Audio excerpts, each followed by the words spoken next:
Do you like the area that you live in? Yes, I really like the area that I live in. It offers a perfect balance between convenience and tranquility. The neighborhood is well maintained, with beautiful parks, green spaces, and a friendly community. It provides easy access to essential amenities, such as grocery stores, restaurants, and public transportation. Where do you like to go in that area? In my area, there is a lovely park with a jogging track and a serene lake.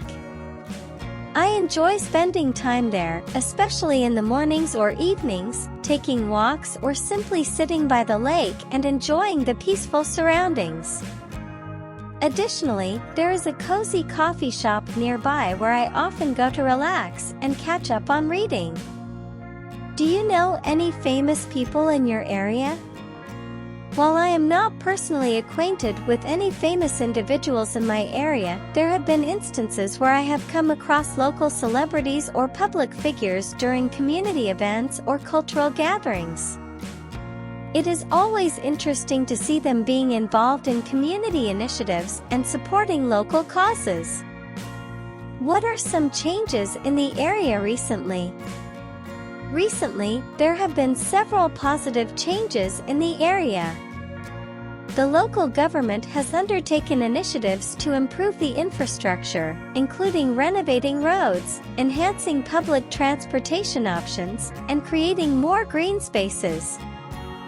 Additionally, new businesses and restaurants have opened up, providing more diverse options for residents. Do you know any of your neighbors? Yes, I am fortunate to have friendly and welcoming neighbors.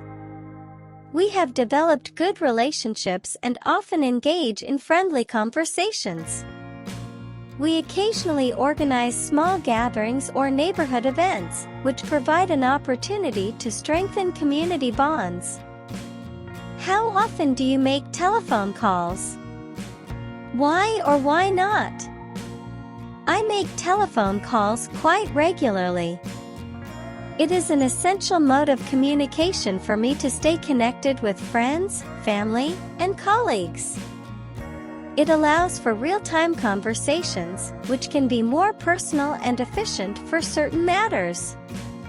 Moreover, it provides a chance to catch up and maintain strong relationships, even when physically distant. Who do you spend the most time talking to on the telephone? Why? I spend the most time talking to my family members on the telephone. They are an important part of my life, and keeping in touch with them is a priority. Regular conversations with my parents, siblings, and extended family help us stay connected, share updates, and offer support to each other, especially when we are physically apart. When do you think you'll next make a telephone call? Why? I think I will next make a telephone call later this evening. I have plans to catch up with a close friend who lives in a different city. It has been a while since we last spoke, and I am looking forward to sharing stories, discussing recent events, and simply enjoying a friendly conversation. Do you sometimes prefer to send a text message instead of telephoning? Why or why not? Yes, there are instances when I prefer to send a text message instead of making a phone call. Texting is convenient for quick and concise communication, especially when the message does not require immediate or detailed discussion. It is also a preferred mode for sharing small updates, confirming plans, or exchanging brief information without disrupting the recipient's schedule. Do you mind noises? I am generally tolerant of noises to a certain extent. While some noises may not bother me, others can be more disruptive or irritating depending on the context and intensity. However, I do appreciate a peaceful and quiet environment whenever possible, as it allows for better focus and relaxation. Do any noises bother you? Certain noises can bother me, particularly loud and constant noises that interfere with concentration or relaxation. For example, construction noises or excessive traffic can be disruptive and make it challenging to concentrate or have a peaceful environment. However, I understand that living in an urban setting means encountering different noises as part of daily life. Are cities becoming noisier? In general, cities tend to be noisier compared to the countryside due to the higher population density and various urban activities. The constant movement, traffic, construction, and vibrant city life contribute to increased noise levels. However, efforts are being made in many cities to implement noise reduction measures and promote a quieter and more peaceful urban environment. Where is there louder noise, in cities or in the countryside? Loud noise levels are typically more prevalent in cities due to the bustling urban activities, transportation systems, and dense population. In contrast, the countryside tends to offer a quieter atmosphere with natural sounds like birds chirping or the rustling of leaves. However, it is worth noting that noise levels can vary depending on specific locations within cities or the countryside. What type of noise do you come across in your daily life? In my daily life, I encounter a variety of noises. Some common ones include traffic noise, the hum of electronic devices, people talking, sirens, and general city sounds. Additionally, I might come across sounds related to construction, public transportation, or neighborhood activities. However, there are also pleasant sounds such as laughter, music, and the sounds of nature that bring joy to daily life. Are there any sounds that you like? Yes, there are many sounds that I enjoy. The sound of raindrops falling, waves crashing on the shore, or the gentle rustle of leaves in the wind can be incredibly soothing and calming. I also appreciate the sounds of laughter, music, and birdsong as they bring positivity and a sense of vitality to the surroundings. Additionally, the sound of loved ones' voices and their comforting words can be immensely reassuring and heartwarming. Part 2. Question and answer. Describe the person in your family who you most admire. You should say what their relationship is to you, what they have done in their life, what they do now, and explain why you admire them so much. The person in my family whom I admire the most is my grandfather. He holds a special place in my heart and has been a significant influence in my life.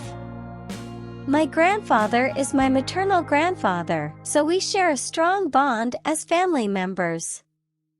He has been a constant source of love, support, and guidance throughout my life. As the patriarch of our family, he holds a position of respect and admiration.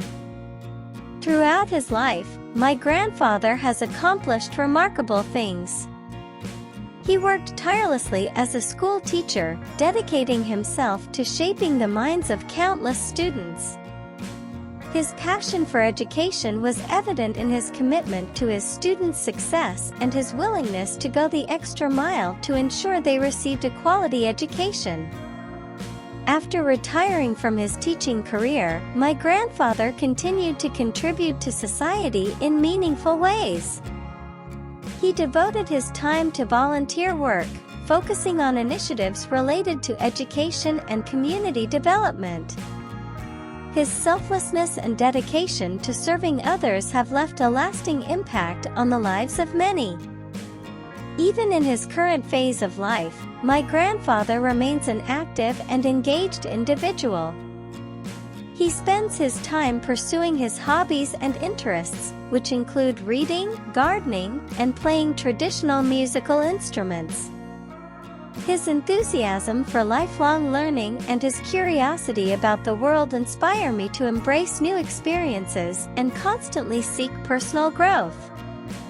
There are several reasons why I admire my grandfather so much. Firstly, his unwavering integrity and strong moral compass have always been evident in his actions. He has consistently demonstrated honesty, fairness, and compassion, serving as a role model for me and others in our family. Furthermore, my grandfather possesses a remarkable level of wisdom and knowledge. He has a deep understanding of life and imparts valuable life lessons and guidance. I often turn to him for advice, knowing that his insights are rooted in a wealth of experience and wisdom. Above all, my admiration for my grandfather stems from his unconditional love and support. He has always been there for me, offering encouragement during difficult times and celebrating my achievements. His presence and belief in me have given me the confidence to pursue my dreams and face challenges head-on. In conclusion, my grandfather is the person in my family whom I admire the most. As a teacher, a volunteer, and a constant source of love and guidance, he has made a significant impact on my life and the lives of others. His integrity, wisdom, and unwavering support have shaped me into the person I am today. I am forever grateful to have him as my grandfather and strive to embody his admirable qualities in my own life. Part 3 Questions and Answers. Is family important in your country? Yes, family holds significant importance in my country. Family is considered the foundation of society, and its values, traditions, and bonds are deeply ingrained in our culture. Family plays a central role in our lives, providing support, love, and a sense of belonging. How has the size of the family changed in the last few decades in your country? In recent decades, there has been a noticeable shift in the size of families in my country. Traditionally, larger, extended families were more common, with several generations living under one roof. However, due to changing societal dynamics, economic factors, and urbanization, the average family size has reduced. Nuclear families, consisting of parents and their children, have become more prevalent. How do you think the family will change in the future? It is difficult to predict with certainty, but it is likely that families will continue to evolve in the future. With rapid globalization and technological advancements, families might become more geographically dispersed, leading to increased reliance on virtual communication. Moreover, societal changes, shifting gender roles, and the emphasis on individualism may influence the dynamics within families. However, the core values of love, support, and togetherness are likely to remain important regardless of any changes. What role do grandparents play in the family in your country? In my country, grandparents hold a special place within the family structure. They are often seen as pillars of wisdom, passing down cultural traditions, values, and stories to younger generations. Grandparents provide a nurturing environment, offering guidance, love, and care to their grandchildren. They often act as a bridge between generations, promoting familial harmony and preserving family heritage. Who do you think should be responsible for the care of the elderly, the family, or the government? The responsibility for the care of the elderly is a shared one, involving both the family and the government. While families play a crucial role in providing care, love, and support to their elderly members, the government should also provide necessary infrastructure, policies, and support systems to ensure the well-being of the elderly population. It is a collective effort that requires collaboration between families, communities, and the government to ensure the elderly receive proper care and quality of life. Why is the number of joint families decreasing in modern times? The decreasing number of joint families in modern times can be attributed to several factors. Firstly, urbanization and the pursuit of better educational and career opportunities often lead individuals to migrate to cities, resulting in family members living apart. Additionally, changing societal values and the rise of individualism have led to a preference for nuclear families, where individuals seek more independence and privacy. Economic factors and the increasing cost of living have also made it challenging for extended families to live together under one roof. While joint families still exist, the trend of smaller, nuclear families has become more prevalent in modern times.